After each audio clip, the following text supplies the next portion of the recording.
Salut și bine ați revenit la vlogul de care n-aveți nevoie, dar îl meritați. I never said thank you. And you'll never have to. În acest episod vom învăța cum să mergem cu bicicleta. Așa cum spuneam în episodul anterior, e o mică diferență între felul în care mergem prin parc, între felul în care am învățat să mergem când aveam 4 ani și în care mergem prin oraș. Însă înainte să mergem direct la traseu, eu zic să mergem puțin și pe la sală. Pentru voi de la știrile proaste. Un minim de cunoștințe ale semnelor rutiere consider că este important să-l avem dacă vrem să mergem cu bicicleta prin București. Chiar și dacă tu, de exemplu, te-ai născut cu bicicleta în brațe, trebuie să ne putem imagina ce vede un șofer, cum merge mașina, cum apreciază, de exemplu, un șofer distanța între bicicletă și mașină. Cu alte cuvinte, poate că e puțin ciudat că zic asta, însă înainte să mergem cu bicicleta ar trebui să fim șoferi. Bun, avem partea asta bifată, suntem șoferi. Acum, ca să mergem cu bicicleta, de ce avem nevoie în primul rând? O bicicletă. Din punctul meu de vedere, bicicleta nu trebuie să fie cine știe ce. Poate singurele chestii la care mă pot gândi care sunt importante în București ar fi niște suspensii bune, niște frâne bune și niște cauciucuri puțin mai groase, nu cine știe ce groase, dar încât să poată să suporte bordurile, gropile pe care le avem. Dacă te gândești la un e-bike, din punctul meu de vedere, în București nu am simțit până acum, în 4 ani de mers cu bicicleta, niciodată nevoia de mai multă viteză sau de mai multă putere. Dar dacă cei care vă uitați acum la episodul ăsta locuiți în vârful unui munte, îmi retrag cuvintele. Deci, cum spuneam, nu simt nevoie de mai multă viteză prin București, din contră, mi se pare că este important să învățăm să mergem cât mai încet. Atât de încet încât de-abia în ultimul moment, în momentul în care chiar am stat pe loc, să fie necesar să punem piciorul de sprijin jos. Iar ăsta este un principiu care este valabil la o grămadă de activități. Înainte să le putem face cu rapiditate, trebuie să ne obișnuim să le facem cât mai lent.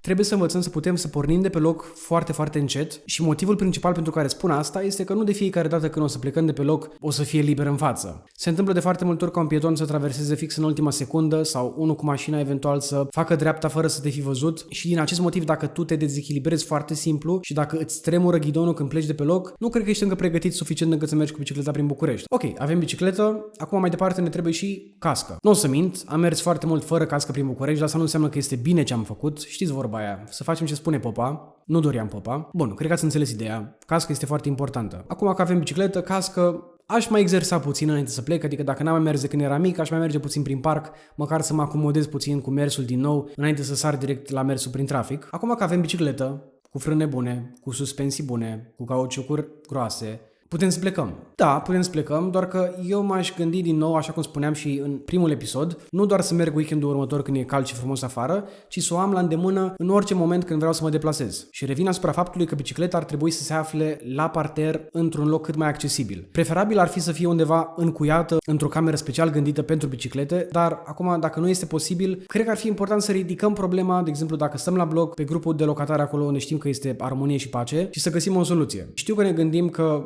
la parter se poate fura mult mai ușor, din acest motiv aș recomanda să investim și într-un antifurt. Și aș mai adăuga că parcă nu mai e chiar ca acum vreo 15-20 de ani când se furau bicicletele mult mai des și pentru cei care mă contrazic le reamintesc că în urmă cu vreo 20 de ani când mergeam cu autobuzul, celularul cobora la prima, tu nu.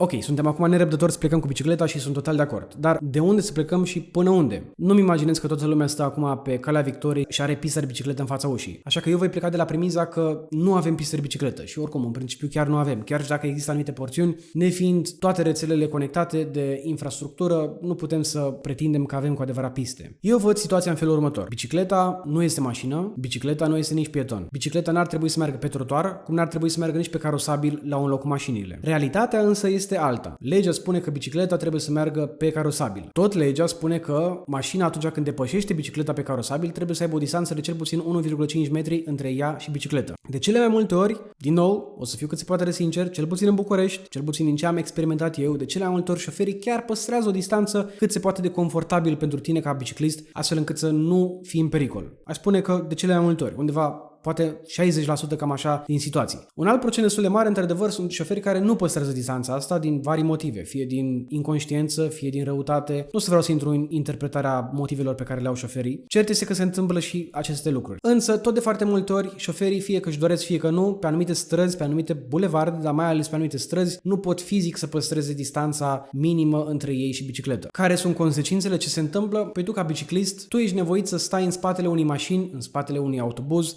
în spatele unei basculante și să inhalezi noxe pe care o ființă umană nu ar trebui să le inhaleze. Not great or terrible. Așadar, dacă nu este fizic posibil ca un șofer să păstreze distanța între el și bicicletă, iar biciclistul se află în situația în care trebuie să stea în spatele unei mașini, adică să fie expus unor foarte mari pericole, ce ne rămâne? Păi este trotuarul. Acum eu nu vreau să susțin că bicicliștii sunt niște ființe care ar trebui să fie exceptate de la reguli. Din contră, ideea de bază pe care o văd este că infrastructura ar trebui să fie dedicată bicicletei și să ne separe ca pietoni sau ca șoferi de situațiile în care ne intersectăm, pe cât de mult posibil. Și nu vreau sub nicio formă să îndemn pe cineva să meargă pe trotuar. Dar haideți să fim realiști. Vedem cu ochii noștri. Sunt foarte mulți care merg cu bicicleta pe trotuar. Și nu vreau nici să spun că tu ca pieton ar trebui să încetezi să existi fiindcă vin bicicletele. Ba chiar aș adăuga că, din nou, de cele mai multe ori văd pietonii care sunt cât se poate de obișnuiți și aproape că o iau ca pe un lucru normal, ca din spatele lor să putea să fie o bicicletă. Fiindcă și pietonii sunt destul de conștienți că cei cu bicicletele nu prea au pe unde să o ia. Altfel spus, pietonii sunt de cele mai multe ori cât se poate de înțelegători. Cred cu alte cuvinte că dacă ar exista piste de biciclete, nu mai purta discuția aceasta. Însă, neexistând suficiente, cei cu bicicletele recurg la aceste metode de a merge pe trotuar. În caz că te afli în situația aceasta absurdă în care comiți această ilegalitate și mergi pe trotuar, din nou, nu îndemn pe nimeni, nu recomand nimănui să facă așa ceva, dar în caz că totuși faci acest lucru și te întrebi, ok, dar există trotuare suficient de late pentru așa ceva? Eu voi spune că da, există trotuare foarte late pentru a merge în siguranță pe bicicletă și pentru a nu pune în pericol pe pietoni. De la Piața Muncii până la Palatul Parlamentului. Deci acolo, între Piața Muncii și Palatul Parlamentului, trotuarul este lat că s-ar putea face și 5 benzi de biciclete fără problemă. Ca o paranteză fiind spus, nu recomand deloc pista de bicicletă pe trotuar.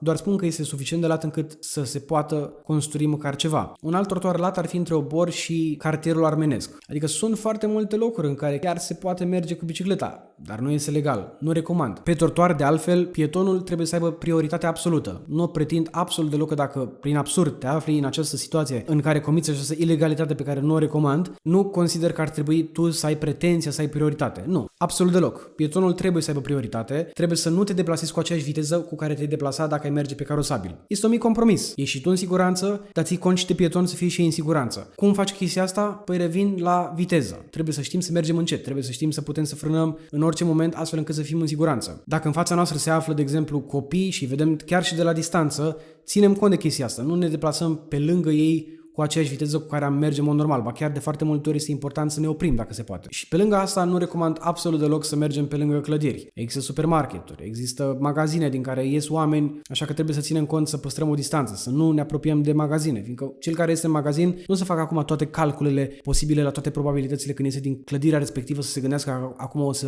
treacă pe lângă mine unul cu bicicleta. Nu, oamenii nu se vor gândi la chestiile astea și e și normal. Dar să revenim pe carosabil. Încă două lucruri extrem de importante le recomand. Un lucru pe care îl recomand este să ne obișnuim să întoarcem capul peste umăr. Așa că recomand acasă să faceți câte 3 serii a câte 12 repetări de întors capul. Și de cele mai multe ori este vorba de umărul stâng, fiindcă mergem cât mai aproape de marginea din dreapta, așa că să ne obișnuim să mergem să ne uităm peste umăr. Dar și cel din dreapta, chiar și umărul din dreapta, fiindcă se întâmplă de multe ori când plecăm de la intersecții, unele persoane să depășească prin dreapta, mă refer la bicicliști sau cu trotinete. Se întâmplă de foarte multe ori prin dreapta, așa că trebuie să fim obișnuiți să nu plecăm repede cu viteză fără să ne uităm peste umăr în dreapta sau peste umăr în stânga. Iar al doilea lucru foarte important pe care vreau să-l menționez este, dau un exemplu, următoarea situație. Tu te afli pe sensul de mers înainte, să zicem pe un bulevard, iar pe sensul opus, mașina care vine face stânga și vrea să traverseze intersecția și se pune aici în punctul ăsta de așteptare, să zicem pe linia de tramvai și așteaptă să se elibereze sensul tău de mers. Ideal este să cauți contactul vizual cu șoferul care așteaptă acolo.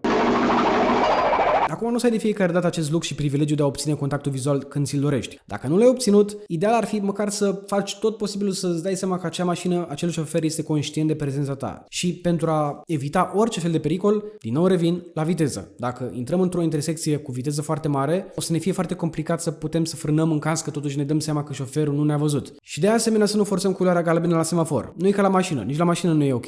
La bicicletă cu atât mai mult, dacă vedem culoarea galbenă și vrem să accelerăm ca să prindem, să trecem intersecția, trebuie să fim conștienți că cei care stau cu mașinile în momentul în care au văzut că s-au oprit la semafor mașinile, de cele mai multe ori vor accelera. Și dacă nu cei cu autoturisme, păi cei cu autobuzele cu siguranță o vor face și te afli în pericol. Tot ce am spus până acum aici poate fi rezumat și spus pe scurt, să fim cât mai precauți și să anticipăm orice scenariu, oricât de puțin probabil ar părea. Acum nu vreau să pară că totul este super înfricoșitor că merge cu bicicleta pe bulevard. Chiar nu este. Era o vreme când mi-era foarte frică să merg cu bicicleta prin oraș, însă acum nu mi se mai pare atât de periculos. Chiar nu mi se mai pare, fiindcă odată ce te obișnuiești cu aceste lucruri, cu privirea peste umăr, cu mersul încet și pur și simplu cu ideea de a merge cu bicicleta, nu ți se mai pare o problemă atât de mare și oricum avem mult mai multă infrastructură în 2025 decât am avut în urmă cu 10-15 ani. Bun, atât pentru episodul de astăzi. Eu vă mulțumesc foarte mult pentru atenție. Ne revedem la episodul următor unde vom vedea cât facem cu bicicleta până într-un punct față de cât facem cu mașina și față de cum am face aceeași distanță cât am parcurge eu cu metroul.